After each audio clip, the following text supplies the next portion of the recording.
제가 지난주에 서울 지역번호로 걸려온 전화를 받았습니다. 보통 서울 지역번호로 전화가 걸려오면은 그 전화는 보통 광고, 홍보 아니면 여론조사 그런 게 때문에 잘 안 받죠.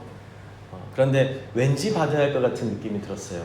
그래서 그 전화를 받았습니다. 그랬더니 어떤 한 여성분이 이춘성 목사님이신가요? 라고 제 이름을 불렀습니다.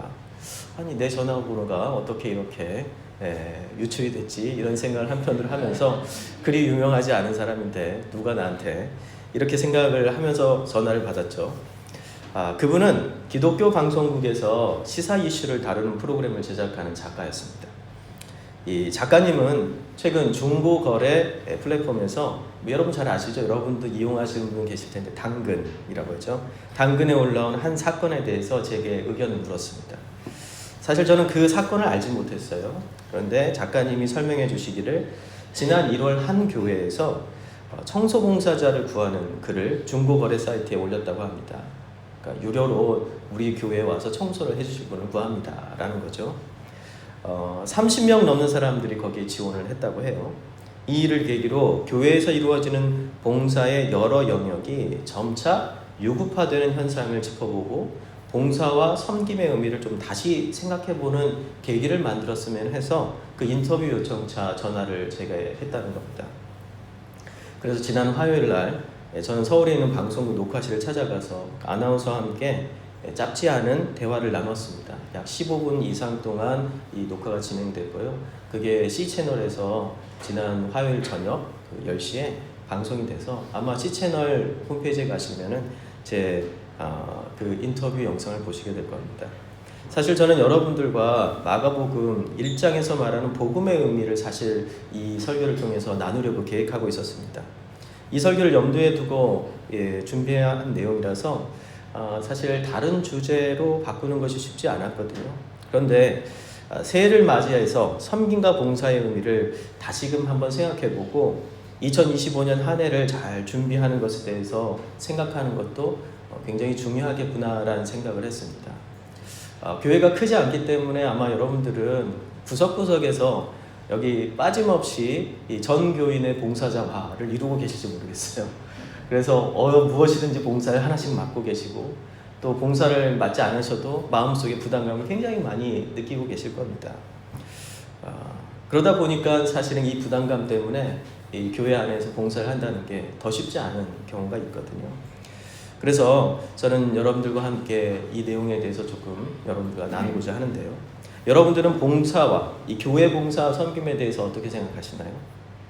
제가 섬기는 교회는 대한민국에서 다 아는 그런 교회이기 때문에 숫자가 너무 많죠.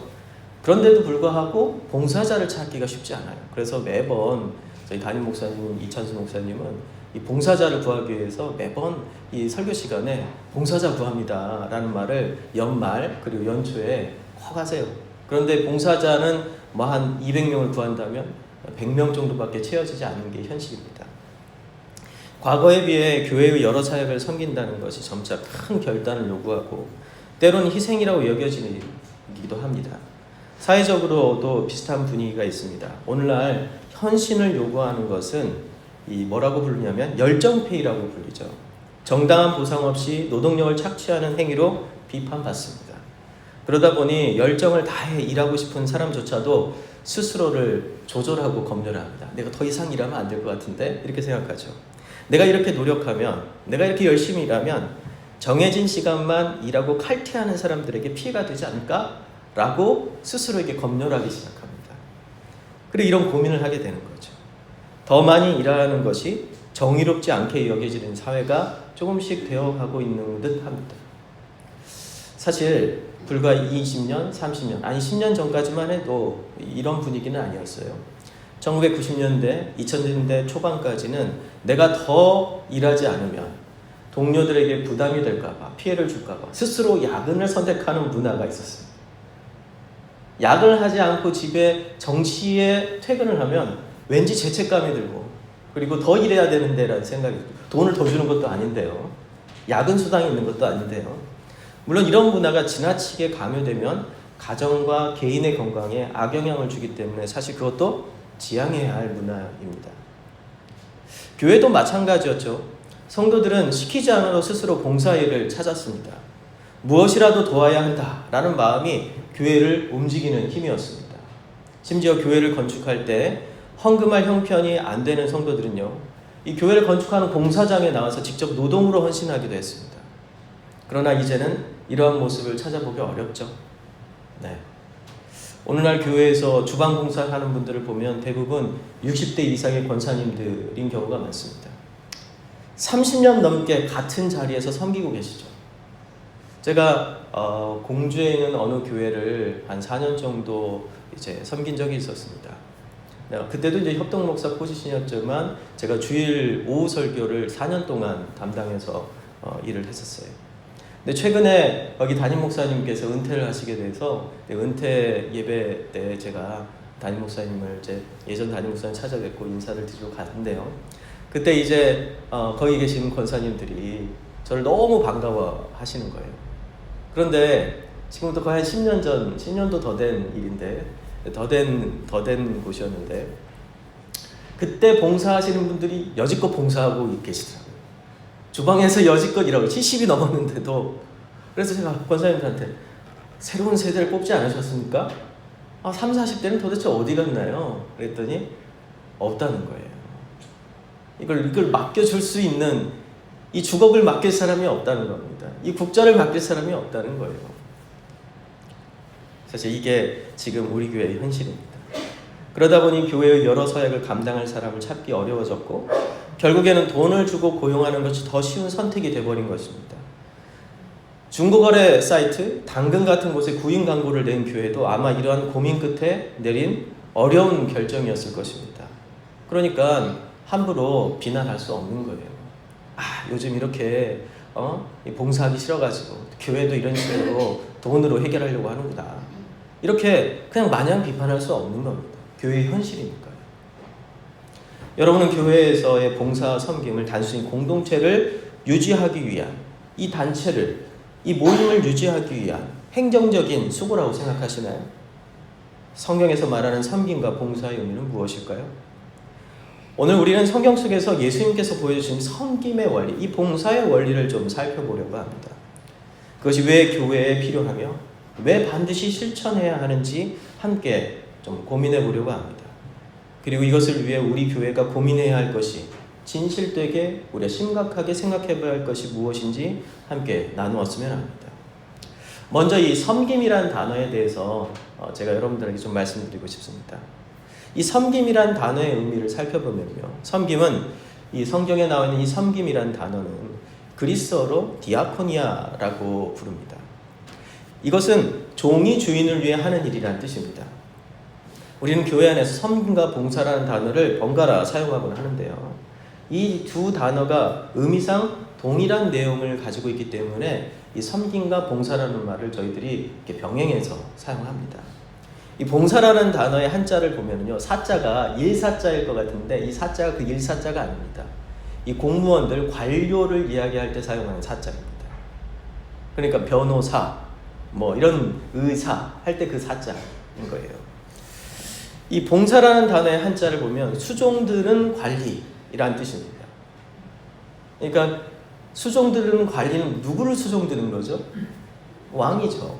왕을 수종들고 왕을 보필하는 관리이란 뜻이 이 봉사라는 뜻입니다. 즉 신하가 임금을 위해 일하는 것, 이것을 봉사라고 하는 것이죠. 이것은 아랫사람이 윗사람을 위해 일하는 개념입니다. 그래서 섬김이라는 뜻, 그리고 봉사라는 뜻은요, 이 그리스어로 디아코니아라는 뜻도 그렇고 이 봉사라는 뜻도 그렇고 아랫사람이 윗사람을 위해서 일하는 거고 낮은 사람이 높은 사람을 위해서 일하는 겁니다. 그런데 예수님은 이 일방적인 공식을, 그리고 이게 상식적인 이러한 공식을 완전히 뒤집으셨어요. 누가복음 22장에는 어떤 사건이 기록되어 있는지 여러분은 아실 겁니다. 거기에는 최후의 만찬이라는 예수님께서 십자가를 지시기 바로 직전에 자기 제자들을 위해서 이 식사를 베풀어 주시고 또 준비해 주시고 식사를 서브한 그 사건, 바로 최후의 만찬이 기록되어 있습니다. 예수님은 이 식사 사건에서 이 예수님께서는 그 제자들에게 식사를 베풀어 주시고 또 식사를 그를 위해 서브해 주신 다음에 어떤 일이 벌어졌냐면 이 제자들 사이에서 누가 크냐라는 다툼이 벌어지기 시작합니다. 야, 네가 커? 내가 커? 내가 예수님과 더 가까이 있는데? 그러면서 막 그 안에서도 예수님이 십자가를 지시기 바로 직전, 예수님께서 잡혀가시기 바로 직전임에도 불구하고 그 위기와 그 어떤 이 어두침침한 이 공기가 다가오는 그 상황을 모르고 진짜 주책 없이 이 제자들은 서로 싸우고 있었죠. 그때 예수님께서 누가복음 22장 27절에서 이렇게 말씀하십니다. 앉아서 먹는 자가 크냐? 섬기는 자가 크냐? 앉아서 먹는 자가 아니냐? 그러나 나는 섬기는 자로 너희 중에 있노라. 먹는 사람이 앉아서 먹죠. 그런데 여기서 앉아서 먹는다는 뜻은 그 당시 문화에서는 의자에 앉아서 먹는다는 뜻이 아니라 그거보다 조금 더 불경합니다. 어떻게 먹냐면 기대어가지고 누워서 먹는다는 뜻이에요. 기대서 누워서 이렇게 먹는 겁니다. 다리 쫙 펴고 기대서 한쪽에 딱 기대서요. 그리고 이 사람들에게 서브를 하는 사람들은 대부분 종이거나 아랫사람들이 음식을 갖다가 주는 겁니다. 그런데 예수님께서는 누구라고요? 기대 누워서 먹는 사람이 아니라 그 기대 누워서 먹는 사람을 위해서 음식을 갖다 주는 종이다 라고 스스로 이야기하십니다. 예수님께서는 누가 봐도 그분이죠. 예수님께서는 하나님의 아들입니다. 예수님께서는 선생님이세요. 그런데 그 선생님이 예수님께서는 하나님의 아들이신 위대한 인류의 창조자, 세상의 창조자인 그분이 스스로에게 뭐라고 얘기하냐면 나는 서브하는 사람이다. 나는 누군가에게 밥을 주는 사람이다. 누군가를 섬기는 자다 라고 얘기합니다. 세상의 일반적인 상식은 종이 주인을 위해서 일하고 낮은 자가 높은 자를 위해 섬기는 것이 당연한 일입니다. 하지만 예수님은 이 질서를 완전히 뒤집으셨습니다. 예수님 스스로 종의 역할을 감당하셨고 나는 섬기는 자로 너희 중에 있다 라고 선언하셨습니다. 서로 누가 크냐 누가 높냐를 두고 다투던 이 제자들 사이에서 예수님께서는 이 한마디로 폭탄을 던지신 거죠. 도대체 크고 작음이 무슨 의미가 있냐? 내가 너에게 가르친 것은 큰 사람이, 높은 사람이, 부유한 사람이, 낮고 가진 것이 없는 자를 위해서 마치 종처럼 섬기는 것을 보여주었건만 너희들은 내 앞에서 누가 크냐를 두고 싸우고 있느냐? 라고 말씀하시는 거죠. 즉 예수님이 가르치는 섬김이란 높은 자가 낮은 자를 위해서 일하는 것입니다. 이것이야말로 진정한 섬김이요 우리에게 주신 소명의 본질입니다. 역설적이죠. 왜 교회가 세상과 구별되느냐라고 묻게 된다면 바로 이 섬김에서 차이가 있다는 겁니다. 봉사에서 섬김, 이 봉사와 섬김에서 큰 차이가 있다는 겁니다. 완전히 거꾸로, 방향을 거꾸로 세웠기 때문이죠.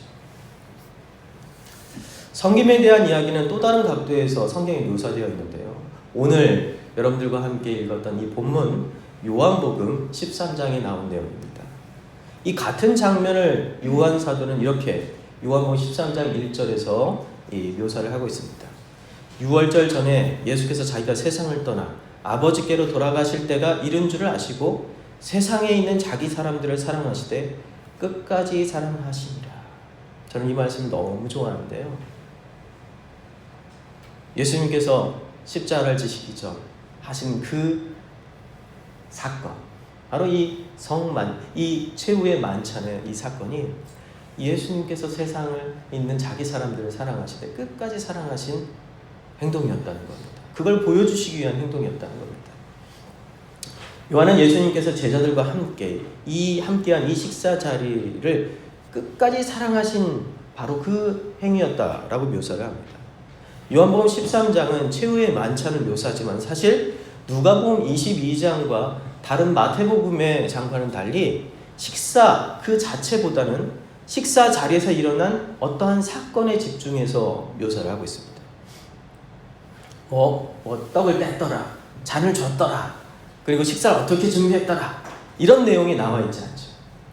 그런 내용이 별로 나와 있지 않고요. 그 식사 사건 가운데 있었던 이 식사 자리에 있었던 어떤 특정한 하나의 사건에 집중을 하십니다. 예수님께서 저녁을 드시더니 갑자기 자리에서 일어나서 겉옷을 벗고 수건을 가져다가 허리에 두르셨습니다.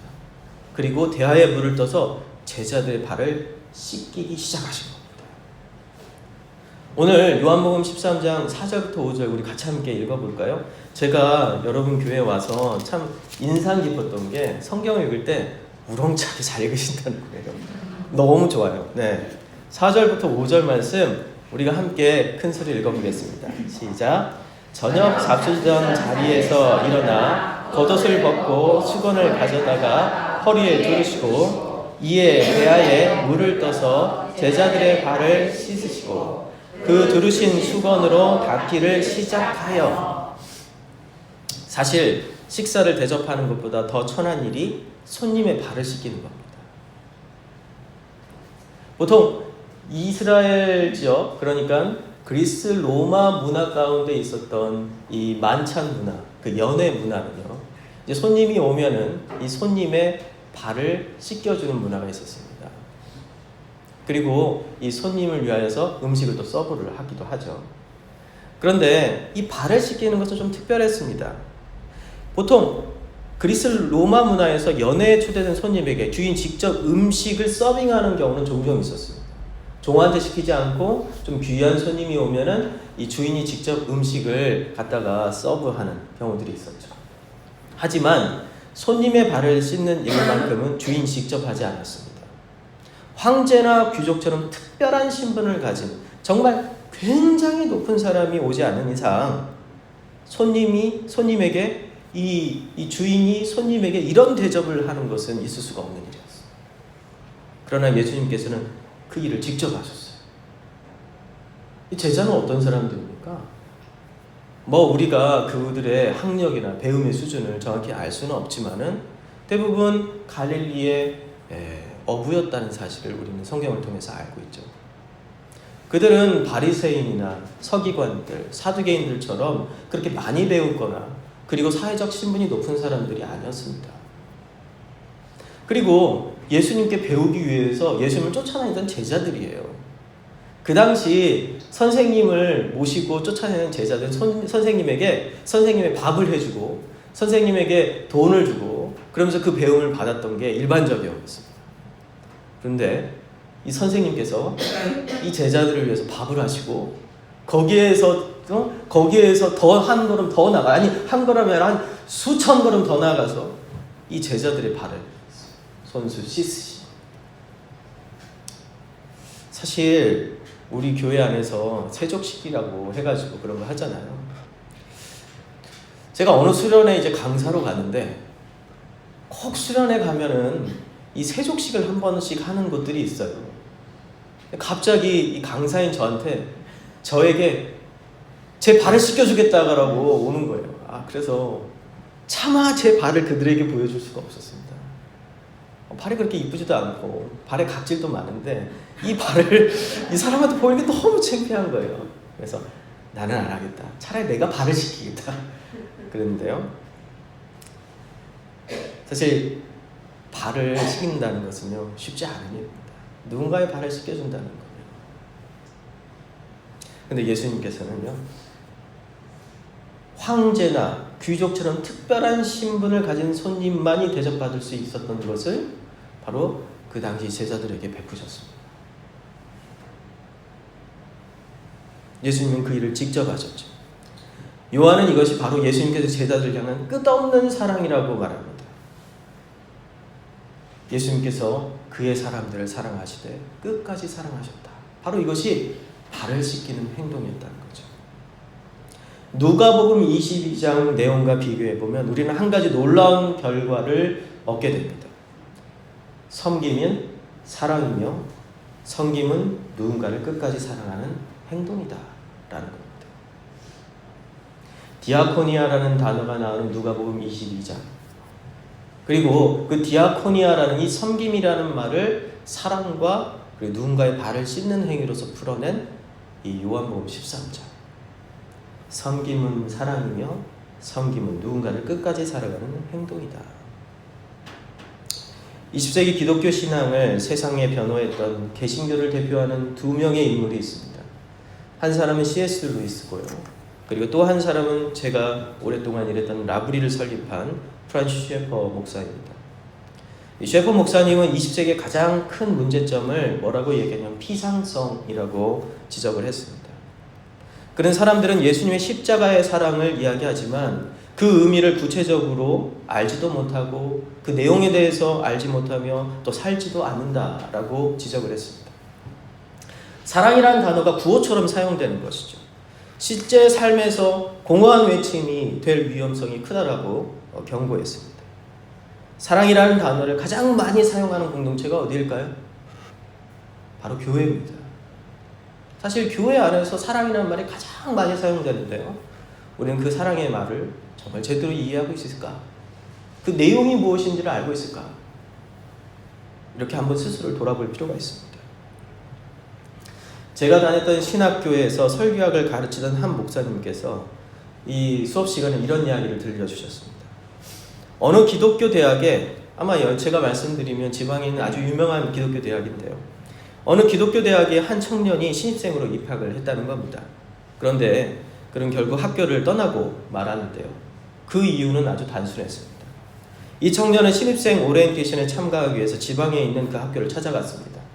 그런데 학교 정문에서부터 사랑합니다! 라고 프랜카드가 딱 붙어 있는 거예요. 그리고 버스를 내리자마자 선배들이 다 도열해서 내리는 신입생들 향하여 사랑합니다! 라고 외치는 겁니다. 이 청년은 속으로 이렇게 생각했습니다.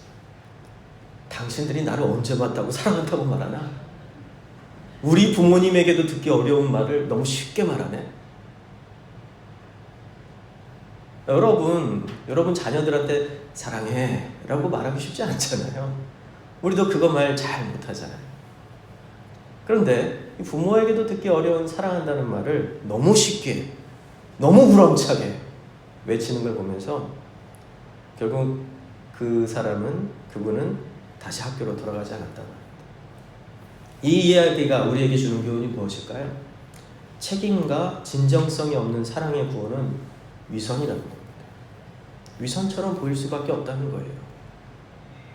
예수님은 단순히 사랑을 외친 게 아니시죠. 내가 널 사랑해!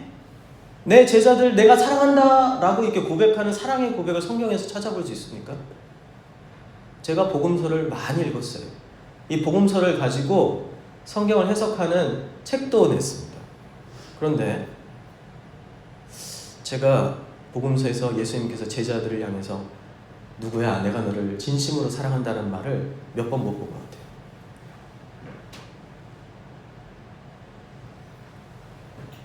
그런데 우리 다 알잖아요.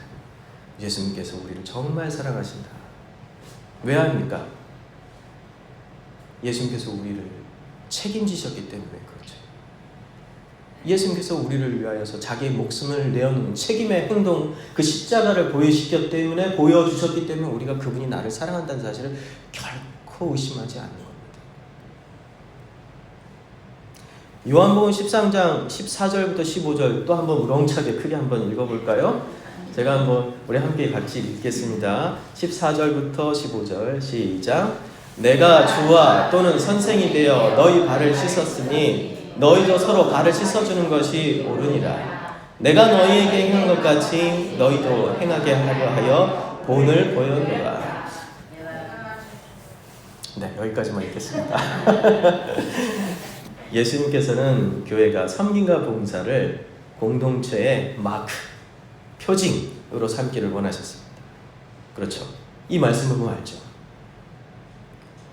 즉 끝까지 살아가는 공동체, 서로의 발을 씻겨주는 것, 서로의 식사를 준비하는 것, 그것이 교회가 되어야 한다는 것입니다. 하지만 이와 비슷한 모습은 세상에서도 얼마든지 찾아볼 수 있습니다. 노동의 대가로 돈을 지불하면 우리는 얼마든지 이런 서비스를 받을 수 있는 세상에 살고 있습니다. 그렇죠. 발을 씻겨주고 식사를 준비해주고 이런 거 돈만 얼마든지 내면 해줄 수 있는 세상에 살고 있어요. 손님은 왕이니까요. 또는 신분이 높고 낮음에 따라서 그러한 대접을 받는 것이 당연한 사회도 지금도 존재하고 있습니다. 신분제가 존재하고 있는 사회들이 여전히 있어요.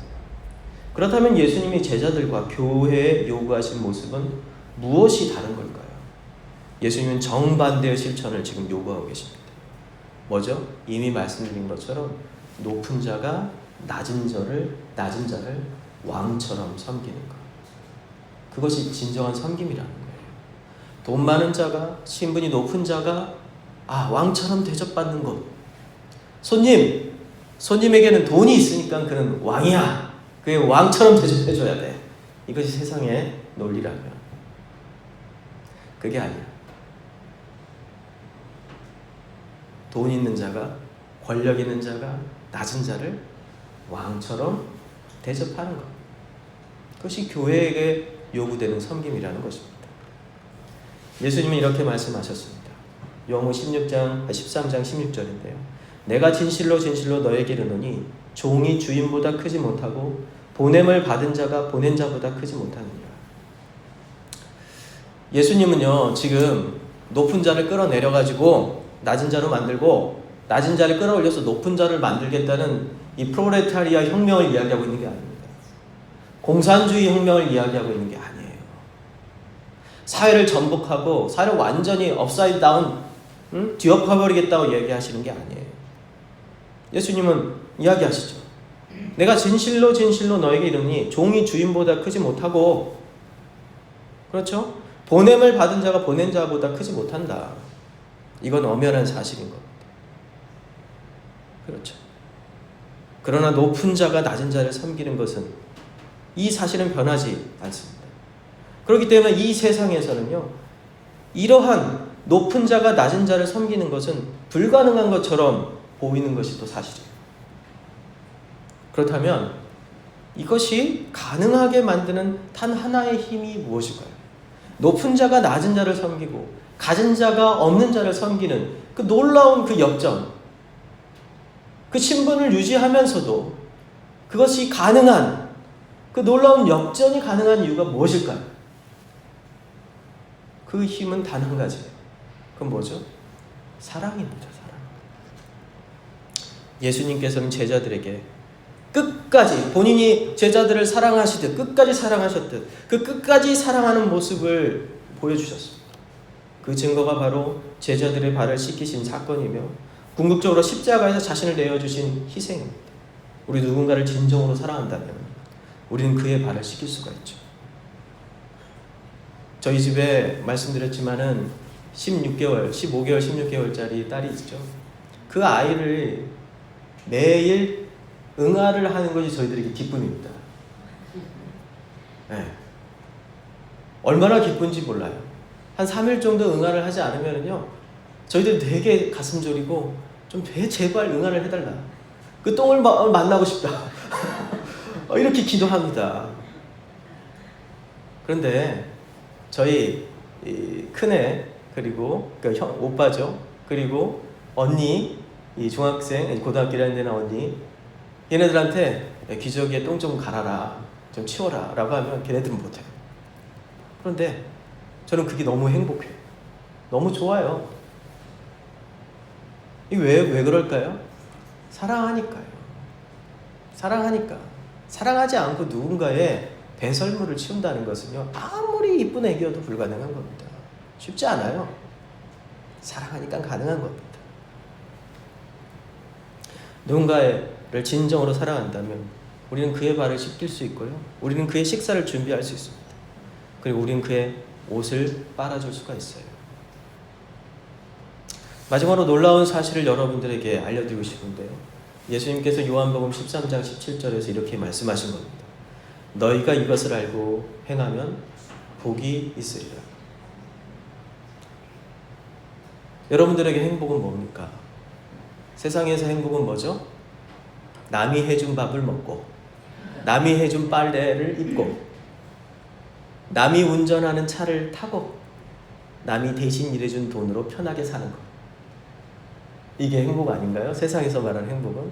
그래서 요즘 젊은 친구들이 건물주가 되겠다라고 그렇게 길을 쓰고 하잖아요. 별 일하지 않고 그냥 건물 관리만 해도 따박따박 월세가 들어오고 그 돈으로 취미생활하면서 건강하게 생활하겠다, 행복하게 살겠다, 이게 행복이다 라는 거예요. 한 20년 전이었나? 한 15년? 20년 가까이 된 것 같은데요. 분당에 있는 한 교회에서 제가 딱 1년간 소년부를 맡은 적이 있습니다. 5, 6학년이었는데요. 전도사 때 하는데, 그때 제가 아이들한테 이렇게 얘기했어요. 너희 20년 후에 대해서 계획을 한번 세워보렴 이라고 얘기했습니다.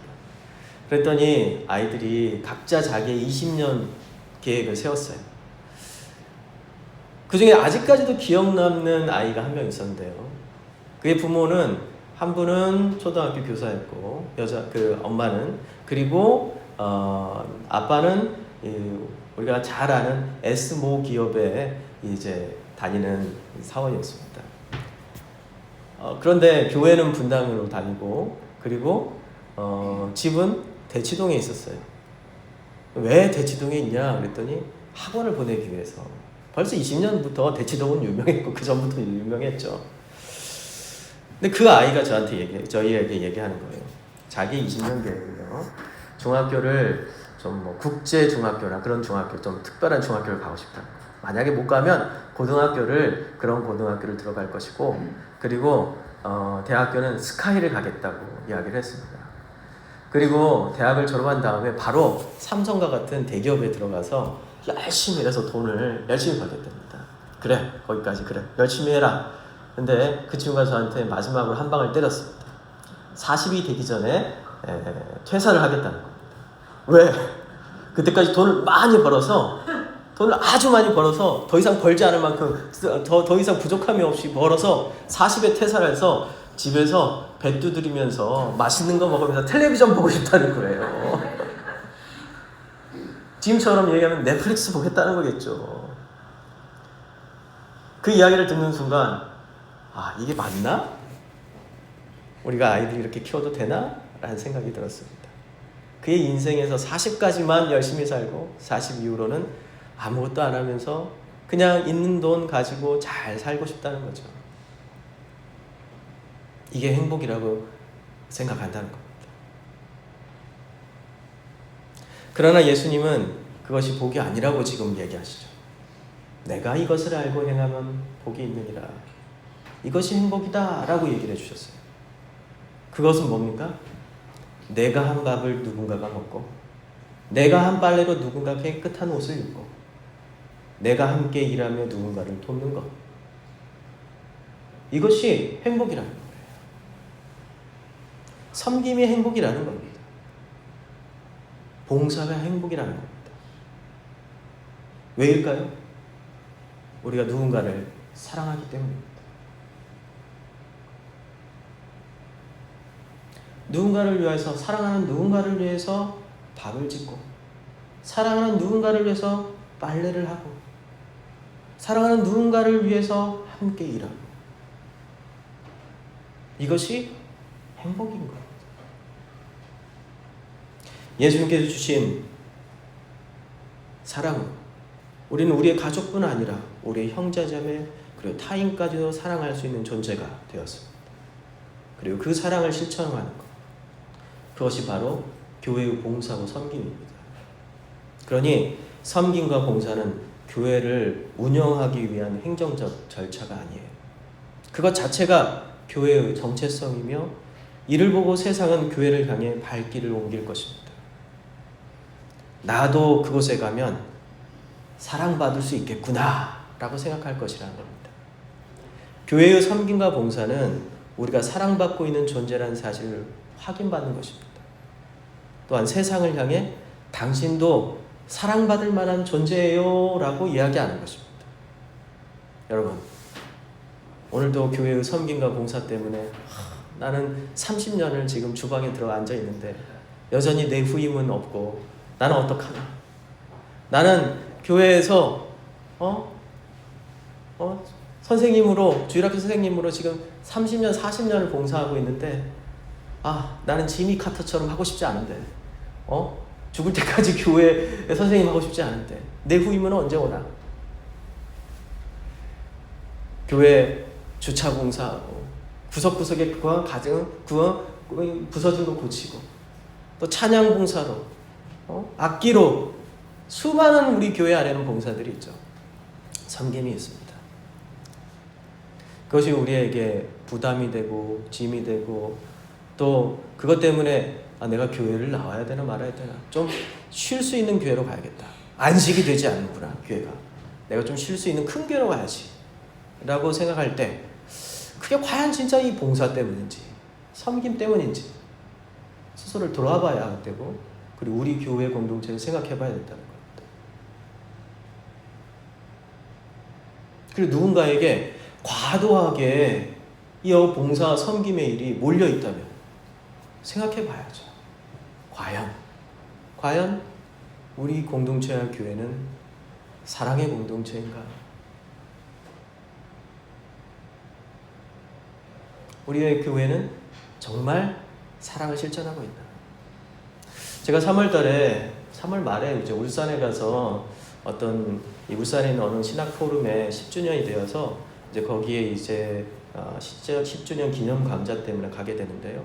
이 강좌의 제목이 뭐냐면 그 이름이 뭐냐면 강소형 교회를 만들자라는 겁니다. 소형 교회들 이제 100명 이하의 교회들이 왜 앞으로 왜 이렇게 힘드냐?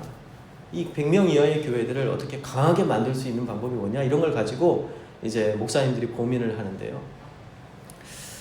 저는 오늘 이 설교를 준비하면서 나중에 3월 달에 그곳에 가면 이 이야기를 꼭 하고 싶어요. 뭐냐면 교회가 사랑받고 사랑받는 사람들이 모여있는 공동체임을 세상이 알면 어떻게든 사람들이 여기를 찾아올 거라는 겁니다. 나도 사랑받고 싶다는 사람들이 너무 많거든요. 그 사랑을 확인해보고 싶은 사람들이 교회를 찾아오지 않은 이유가 없죠. 그런데 오늘 말씀에서 예수님께서 하신 말씀이 뭡니까? 그 교회가, 그 공동체가 사랑받는 공동체가 되려면 섬기는 공동체가 돼야 된다. 서로의 발을 씻겨줘야 된다.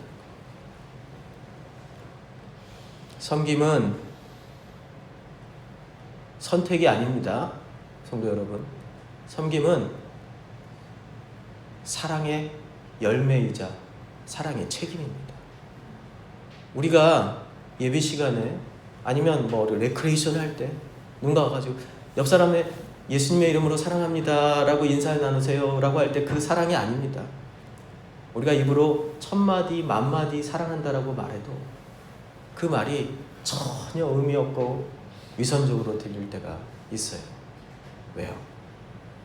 책임지지 않으니까요.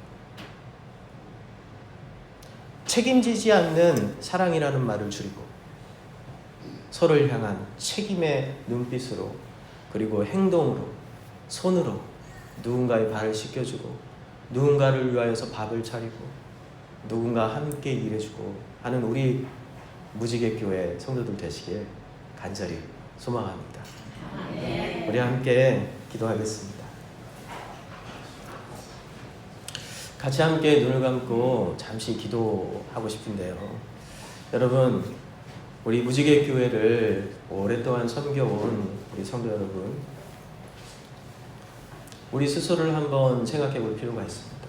나는 섬김을 의무와 그리고 어쩔 수 없이 해야 되는 것으로 생각하면서 이렇게 힘들게 지속해 오진 않았나. 나는 정말 무지개 교회를 또 나 함께 예배드린 사람을 사랑했나. 그들의 발을 씻겨줄 수 있나. 우리가 서로를 향하여서 발을 씻겨주는 공동체, 서로를 위하여 음식을 차려주는 공동체, 그것이 말로만이 아니라 눈빛과 사랑의 행동으로 끝까지 우리를 사랑하셨던 예수님처럼 할 수 있나?